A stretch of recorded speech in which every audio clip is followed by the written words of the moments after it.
Bugün iftar üçün hazırladığımız mantı artıq demək hazırdır.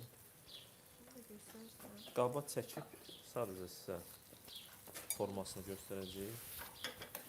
Bişmiş formasını. Daha sonra sizlə sağollasın. Yağ da hazırdır. Dediyimiz o pul biber əlavə edirik.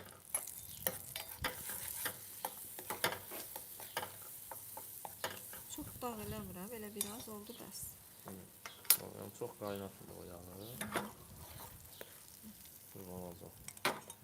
Bunda öz dadı var. Yəni bu biberin yerinə başqa nə əlavə eləmək olar? Biberin əvəzinə təkcə kərə yağında eləmək olar.